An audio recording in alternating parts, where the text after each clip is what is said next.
Hi, myself Dr. Keshav Patyar. Today lecture is on supravital staining. Staining is an auxiliary technique used in microscopy to enhance contrast in microscopic image. Stains and dyes are frequently used in biology and medicine to highlight structures in biological tissue for viewing, often with the aid of different microscopes. ਸਟੇਨਿੰਗ ਇੱਕ microscope ਦੀ ਮਦਦ ਕਰਨ ਵਾਲੀ technique ਹੈ ਜਿਸ ਨਾਲ ਮਾਈਕਰੋਸਕੋਪਿਕ structure ਨੂੰ ਵੇਖਿਆ ਜਾ ਸਕਦਾ ਹੈ। ਸਟੇਨਿੰਗ ਕਿਸੇ ਵੀ ਮਾਈਕਰੋਸਕੋਪਿਕ ਇਮੇਜ ਦੇ ਕੰਟਰਾਸਟ ਨੂੰ ਵਧਾ ਦਿੰਦੀ ਹੈ।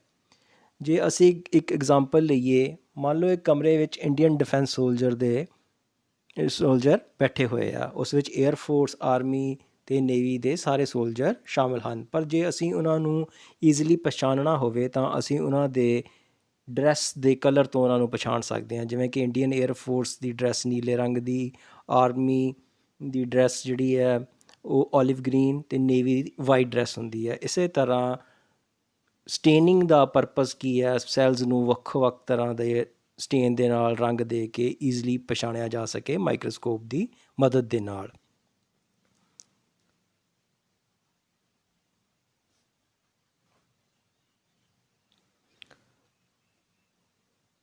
A vital stain is in a casual usage may mean a stain that can be applied on a living cell without killing them.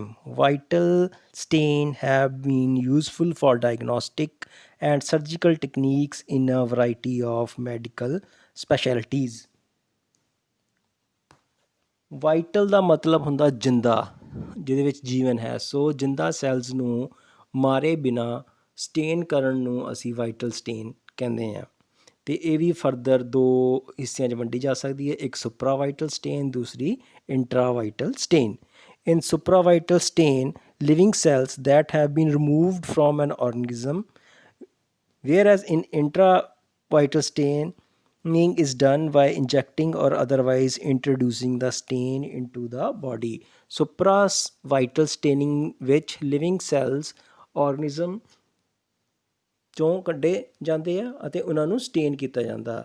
ਠੀਕ ਹੈ, ਬੰਦੇ ਦੀ ਬਾਡੀ ਦੇ ਵਿੱਚੋਂ ਜਾਂ ਕਿਸੇ ਦੀ ਲਿਵਿੰਗ ਆਰਗਨਿਜ਼ਮ ਦੀ ਬਾਡੀ 'ਚੋਂ ਲਿਵਿੰਗ ਸੈੱਲਸ ਨੂੰ ਕੱਢਿਆ ਜਾਂਦਾ ਅਤੇ ਉਹਨਾਂ ਨੂੰ ਸਟੇਨ ਕੀਤਾ ਜਾਂਦਾ। ਉਸਨੂੰ ਸੁਪਰਾਵਾਈਟਲ ਸਟੇਨਿੰਗ ਕਹਿੰਦੇ ਆ।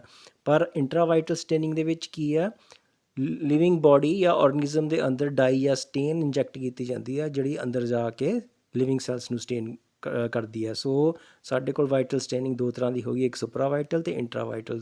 ਸੁਪਰਾਵਾਈਟਲ ਸਟੇਨ ਵਿੱਚ ਕੀ ਆਪਾਂ ਲਿਵਿੰਗ ਸੈੱਲਸ ਕੱਢਦੇ ਹਾਂ ਆਰਗਨਿਜ਼ਮ ਦੇ ਵਿੱਚੋਂ, ਜਿਹੜੇ ਕਿ ਥੋੜ੍ਹੀ ਦੇਰ ਜਿੰਦਾ ਰਹਿੰਦੇ ਆ ਅਤੇ ਲੈਬੋਰਟਰੀ ਵਿੱਚ ਉਹਨਾਂ ਨੂੰ ਡਾਈ ਕਰਕੇ ਅਸੀਂ ਦੇਖ ਸਕਦੇ ਹਾਂ ਅਤੇ ਪਛਾਣ ਸਕਦੇ ਹਾਂ, ਉਹਨੂੰ ਸੁਪਰਾਵਾਈਟਲ ਸਟੇਨਿੰਗ ਕਹਿ ਦਿੰਦੇ ਹਾਂ। Supravital staining is a method of staining used in microscopy to examine living cells that have been removed from an organism. Supravital stain may have a greater toxicity as only a few cells need to survive it a short while.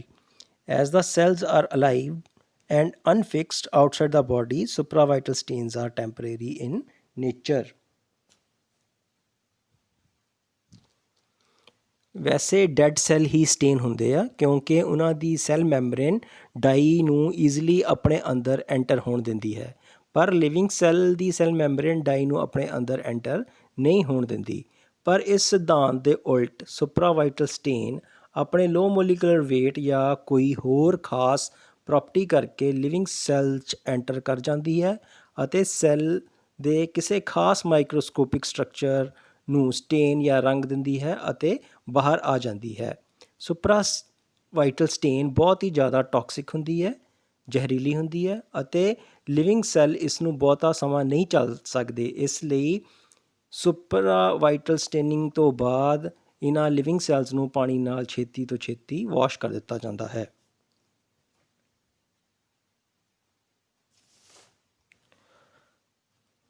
Now types of supravital stain. ਵੱਖ-ਵੱਖ ਤਰ੍ਹਾਂ ਦੀਆਂ supravital stains ਕਿਹੜੀਆਂ? ਇੱਕ ਤਾਂ number 1 is new methylene blue, brilliant cresyl blue, crystal violet, methyl violet, Nile blue, Hoechst stain. ਇਹ ਵੱਖ-ਵੱਖ ਤਰ੍ਹਾਂ ਦੀਆਂ ਜਿਹੜੀਆਂ ਸਟੇਨਸ ਹੈਗੀਆਂ ਸੁਪਰਾਵਾਈਟਲ ਸਟੇਨ ਦੇ ਹੈਡਿੰਗ ਦੇ ਨੀਚੇ ਆਉਂਦੀਆਂ। ਸੋ it helps to preserve cells and make them easily visible since most of the cells are colorless. ਇਹ ਸੁਪਰਾਵਾਈਟਲ ਸਟੇਨ ਸੈਲਜ਼ ਨੂੰ ਪ੍ਰੀਜ਼ਰਵ ਕਰਨ ਅਤੇ ਆਸਾਨੀ ਨਾਲ ਵੇਖਣ ਯੋਗ ਬਣਾਉਂਦੀਆਂ ਹਨ। ਵੈਸੇ ਸਾਰੇ ਸੈਲਸ ਕਲਰਲੈਸ ਹੀ ਨਜ਼ਰ ਆਉਂਦੇ ਆ, ਬਟ ਇਹਨਾਂ ਸੁਪਰਾਵਾਈਟਲ ਜਾਂ ਹੋਰ ਕਿਸੇ ਸਟੇਨਸ ਦੀ ਮਦਦ ਦੇ ਨਾਲ ਇਹ ਸੈਲਸ ਜਿਹੜੇ ਆ ਈਜ਼ਲੀ ਰੰਗੇ ਜਾਂਦੇ ਆ ਅਤੇ ਆਪਣੇ ਕਲਰ ਕਰਕੇ ਈਜ਼ਲੀ ਮਾਈਕਰੋਸਕੋਪ ਦੇ ਨੀਚੇ ਵੇਖੇ ਜਾ ਸਕਦੇ ਆ ਅਤੇ ਪਛਾਣੇ ਜਾ ਸਕਦੇ ਆ। So first supravital stain is brilliant chrysal blue is an example of supravital stain used for counting reticulocyte. Using BCB, the reticulocyte will show a reticular mesh-like network. The mesh-like network is a residual ribosomal RNA that has not yet been extruded from the cell. Brilliant chrysal blue supravital stain reticulocyte ਨੂੰ dye ਕਰਨ ਲਈ ਵਰਤੋਂ ਵਿੱਚ ਆਉਂਦੀ ਹੈ। ਇਹ dye living cell 'ਚ enter ਕਰਕੇ ਰੈਟੀਕੂਲਰ ਨੈਟਵਰਕ ਜੋ ਕਿ ਰੇਸ਼ੇਦਾਰ ਜਾਂ ਜਾਲੀਨੁਮਾ ਸਟਰਕਚਰ ਹੈ ਰੈਟੀਕੂਲੋਸਾਈਟ ਵਿੱਚ ਜੋ ਪ੍ਰੈਜ਼ੈਂਟ ਹੁੰਦਾ ਉਸ ਨੂੰ ਰੰਗਦਾ ਹੈ। ਰੈਟੀਕੂਲਰ ਨੈਟਵਰਕ RBCs ਦੇ ਰਾਈਬੋਸੋਮਲ RNA ਦੇ ਬਚੇ ਖੁਚੇ ਕੁਝ ਅੰਸ਼ ਜਾਂ ਟੁਕੜੇ ਹੁੰਦੇ ਹਨ। ਜਿਵੇਂ ਕਿ ਅਸੀਂ ਜਾਣਦੇ ਹਾਂ ਕਿ ਇਥਰੋਪੋਇਸਿਸ ਦੌਰਾਨ RBCs ਦੀਆਂ ਵੱਖ-ਵੱਖ ਅਲੱਗ-ਅਲੱਗ ਡਿਵੈਲਪਿੰਗ ਸਟੇਜ ਹਨ। ਜਿਵੇਂ RBC ਦੀ ਬਣਨ ਦੀ ਪਹਿਲੀ ਸਟੇਜ ਪਲੂਰੀਪੋਟੈਂਟ ਸਟੈਮ ਸੈੱਲ ਤੋਂ ਸਟਾਰਟ ਹੁੰਦੀ ਆ, ਫਿਰ ਹੈਮੈਟੋਸਾਈਟੋਬਲਾਸਟ, ਇਥਰੋਬਲਾਸਟ, ਨੋਮੋਬਲਾਸਟ, ਫਿਰ ਰੈਟੀਕੂਲੋਸਾਈਟ ਅਤੇ ਲਾਸਟ ਮੈਚਿਓਰ ਇਥਰੋਸਾਈਟਸ। ਸੋ ਰੈਟੀਕੂਲੋਸਾਈਟਸ ਜਿਹੜੇ ਹੈ ਉਹਨਾਂ 'ਚ ਸਿਰਫ ਰਾਈਬੋਸੋਮਲ RNA ਦੇ ਕੁਛ ਬਚੇ ਖੁਚੇ ਟੁਕੜੇ ਜਾਂ ਅੰਸ਼ ਰਹਿ ਜਾਂਦੇ ਹਨ ਜਿਹੜੇ ਕਿ ਸਾਨੂੰ ਦੇਖਣ ਨੂੰ ਰੇਸ਼ੇਦਾਰ ਜਾਂ ਧਾਗੇ ਵਰਗੇ ਸਟਰਕਚਰ ਨਜ਼ਰ ਆਉਂਦੇ ਆ ਅਤੇ ਇਹਨਾਂ ਨੂੰ BCB ਬ੍ਰਿਲੀਅੰਟ ਕ੍ਰਿਸਾਈਲ ਬਲੂ ਦੇ ਨਾਲ ਰੰਗਿਆ ਜਾ ਸਕਦਾ ਅਤੇ ਈਜ਼ਲੀ ਪਛਾਣਿਆ ਜਾ ਸਕਦਾ ਅਤੇ ਇਥਰੋਸਾਈਟਸ ਨੂੰ ਰੈਟੀਕੂਲੋਸਾਈਟਸ ਤੋਂ ਵੱਖ ਪਛਾਣ ਦਿੱਤੀ ਜਾ ਸਕਦੀ ਹੈ।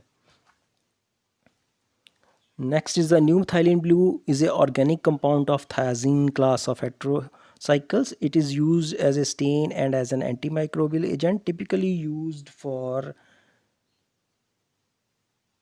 immature red blood cells. So ਇਹ ਵਾਲੀ ਸੁਪਰਾਵਾਈਟਲ ਸਟੇਨ ਵੀ ਲਿਵਿੰਗ ਇਮੈਚਿਓਰ RBC ਸੈਲਸ ਜਿਹਨਾਂ ਨੂੰ ਰੈਟੀਕੂਲੋਸਾਈਟਸ ਕਹਿੰਦੇ ਆ ਜਾਂ ਬੇਬੀ RBCs ਕਹਿੰਦੇ ਆ ਉਹਨਾਂ ਨੂੰ ਡਾਈ ਕਰਨ ਵਾਸਤੇ ਵਰਤੋਂ ਵਿੱਚ ਆਉਂਦੀ ਹੈ ਅਤੇ ਇਹ ਡਾਈ ਐਂਟੀਮਾਈਕਰੋਬੀਅਲ ਏਜੰਟ ਦੀ ਤਰ੍ਹਾਂ ਵੀ ਵਰਤੋਂ ਵਿੱਚ ਲਿਆਈ ਜਾ ਸਕਦੀ ਹੈ। Next supravital stain is neutral red and Janus green stain which is used for differentiation of macrophages, leukocytes from neoplastic and mesothelial cells. ਸੋ ਇਹ ਦੋਵੇਂ ਡਾਈਜ਼ ਜਿਹੜੀਆਂ ਹੈਗੀਆਂ ਮਾਈਕਰੋਫੈਜਿਸ ਨੂੰ ਪਛਾਣਨ ਵਾਸਤੇ ਜਾਂ ਲਿਊਕੋਸਾਈਟਸ ਨੂੰ ਪਛਾਣਨ ਵਾਸਤੇ ਵਰਤੋਂ ਵਿੱਚ ਲਿਆਈ ਜਾਂਦੀਆਂ ਹਨ। Crystal violet is a triaryl methane dye used as a histological stain and in Gram's method of classifying bacteria. In laboratory solution containing crystal violet and formalin are often used to simultaneously fix and stain cell grown in tissue culture. So a crystal violet supravital ਜਿਹੜੀ stain ਹੈਗੀ ਆ ਜਿਹਦੇ ਵਿੱਚ main component ਟ੍ਰਾਈਮੀਥਾਈਲ methane ਹੁੰਦਾ, ਇਹ bacteria ਦੀ classification ਵਾਸਤੇ use ਵਿੱਚ ਆਉਂਦੀ ਹੈ ਅਤੇ ਲੈਬੋਰਟਰੀ ਦੇ ਵਿੱਚ ਜਿਸ ਵੀ ਡਾਈ ਦੇ ਵਿੱਚ ਕ੍ਰਿਸਟਲ ਵਾਇਲਟ ਜਾਂ ਫਾਰਮਲਿਨ ਹੈ ਉਹ ਸੈਲਸ ਨੂੰ ਫਿਕਸ ਕਰਨ ਵਾਸਤੇ ਅਤੇ ਸਟੇਨ ਕਰਨ ਵਾਸਤੇ ਅਤੇ ਉਹਦੀ ਪਛਾਣਨ ਵਾਸਤੇ ਵਰਤੋਂ ਵਿੱਚ ਆਉਂਦੀ ਹੈ। ਨਾਓ ਵਟ ਇਜ਼ ਦਾ ਪ੍ਰੋਸੀਜਰ ਕੀ ਹੈ ਸੁਪਰਾਵਾਈਟਲ ਸਟੇਨ ਨੂੰ ਯੂਜ਼ ਕਰਨ ਵਾਸਤੇ? ਤਾਂ ਅਸੀਂ ਕਿਸੇ ਵੀ ਸੁਪਰਾਵਾਈਟਲ ਸਟੇਨ ਨੂੰ ਯੂਜ਼ ਕਰਨਾ ਤਾਂ ਹੇਠ ਲਿਖਿਆ ਪ੍ਰੋਸੀਜਰ ਜਿਹੜਾ ਅਸੀਂ ਫੋਲੋ ਕਰਦੇ ਹਾਂ। ਸਭ ਤੋਂ ਪਹਿਲਾਂ ਸਾਨੂੰ ਜਾਂ ਤਾਂ ਸੈਲਸ ਦਾ ਜਾਂ ਸਮੀਅਰ ਬਣਾਉਣਾ ਪੈਂਦਾ, ਉਸ ਤੋਂ ਬਾਅਦ ਆਪਾਂ ਨੂੰ ਕੀ ਹੈ ਉਹਦੀ ਸਟੇਨਿੰਗ ਕਰਨੀ ਪੈਂਦੀ ਹੈ। First of all as per ਦਾ sample is taken, smear is prepared from sediment or whole sample. In some cases 1 to 2 drops of mixture of dye is taken. Sediment is mixed and covered with a cover slip and observed under microscope. Reticulocyte count was 3 to 4 drops of methylene blue solution plus capillary blood. Mix well and make a thin smear, dry and observe under microscope. So ਸਭ ਤੋਂ ਪਹਿਲਾਂ ਸਾਨੂੰ ਸੁਪਰਾਵਾਈਟਲ stain ਕਰਨ ਵਾਸਤੇ ਜਿਸ ਨੂੰ ਆਪਾਂ stain ਕਰਨਾ, ਉਹ ਮਟੀਰੀਅਲ ਚਾਹੀਦਾ, ਉਹ ਬਲੱਡ ਹੋ ਸਕਦਾ ਜਾਂ ਕਿ ਹੋਰ ਸੈਲਸ ਹੋ ਸਕਦੇ ਆ। ਉਹਦੇ ਨਾਲ ਸੈਲਸ ਦਾ ਆਪਾਂ ਕੀ ਆ, ਇੱਕ ਸੈਲਸ ਦੀ ਆਪਾਂ ਸਮੀਅਰ ਬਣਾਵਾਂਗੇ। ਸਮੀਅਰ ਬਣਾਉਣ ਤੋਂ ਬਾਅਦ ਉਹਨੂੰ ਡਾਈ ਕਰਾਂਗੇ ਅਤੇ ਉਸਨੂੰ ਮਾਈਕਰੋਸਕੋਪ ਦੇ ਨੀਚੇ ਦੇਖ ਲਵਾਂਗੇ। ਜਿਵੇਂ ਐਗਜ਼ਾਮਪਲ ਲਈਏ ਰੈਟੀਕੂਲੋਸਾਈਟ ਕਾਊਂਟ ਦੀ, ਉਹਦੇ ਵਿੱਚ 2 ਤੋਂ 3 ਤੋਂ 4 ਡਰੋਪਸ ਮਿਥਾਈਲਿਨ ਬਲੂ ਸੁਪਰਾਵਾਈਟਲ ਸਟੇਨ ਦੀ ਲਵਾਂਗੇ। ਉਹਦੇ ਵਿੱਚ ਥੋੜ੍ਹਾ ਜਿਹਾ ਵੀਨਸ ਜਾਂ ਕਪਿਲਰੀ ਬਲੱਡ ਮਿਕਸ ਕਰਾਂਗੇ। ਫਿਰ ਉਹਦਾ ਥਿਨ ਸਮੀਅਰ ਬਣਾ ਕੇ ਡਰਾਈ ਕਰਕੇ ਉਹਨੂੰ ਮਾਈਕਰੋਸਕੋਪ ਦੇ ਨੀਚੇ ਦੇਖ ਲਾਂਗੇ। ਅਤੇ ਸੁਪਰਾਵਾਈਟਲ ਸਟੇਨ ਜਿਹੜੀ ਹੈ ਉਹ ਜਿਹੜੀ ਕਿ ਮਿਥਾਈਲਿਨ ਬਲੂ ਹੈ ਰੈਟੀਕੂਲੋਸਾਈਡ ਦੇ ਕੇਸ ਵਿੱਚ, ਉਹ ਸੈਲਸ ਦੇ ਵਿੱਚ ਐਂਟਰ ਕਰ ਜਾਵੇਗੀ ਅਤੇ ਐਂਟਰ ਕਰਨ ਤੋਂ ਬਾਅਦ ਉਹ ਰੈਟੀਕੂਲਮ ਜਿਹੜਾ ਮੈਸ਼ ਲਾਈਕ ਸਟਰਕਚਰ ਹੈਗਾ ਉਹਨੂੰ ਡਾਈ ਕਰ ਦੇਗੀ। ਅਤੇ ਇਹ ਜਿਹੜੇ ਰੈਟੀਕੂਲੋਸਾਈਟਸ ਹੈ ਉਹ ਡਾਈ ਹੋ ਜਾਣਗੇ ਅਤੇ ਇਹ ਨੋਰਮਲ ਹੈਲਦੀ ਆਰਬੀਸੀਜ਼ ਨਾਲੋਂ ਜਾਂ ਅਗਲੀ ਆਰਬੀਸੀ ਤੋਂ ਈਜ਼ਲੀ ਪਛਾਣੇ ਜਾਣਗੇ। ਸੋ ਇਹ ਚੈਪਟਰ ਵਿੱਚ ਤੁਹਾਡਾ ਸੁਪਰਾਵਾਈਟਲ ਸਟੇਨ ਕਵਰ ਹੋ ਗਿਆ ਅਤੇ ਉਹਦੇ ਯੂਜ਼ਿਸ ਅਤੇ ਡਿਫਰੈਂਟ ਸੁਪਰਾਵਾਈਟਲ ਸਟੇਨ ਕਿਸ ਕਿਸ ਪਰਪਜ਼ ਵਾਸਤੇ ਯੂਜ਼ ਹੁੰਦੀਆਂ ਉਹ ਕਲੀਅਰ ਹੋ ਜਾਂਦਾ। ਥੈਂਕਸ।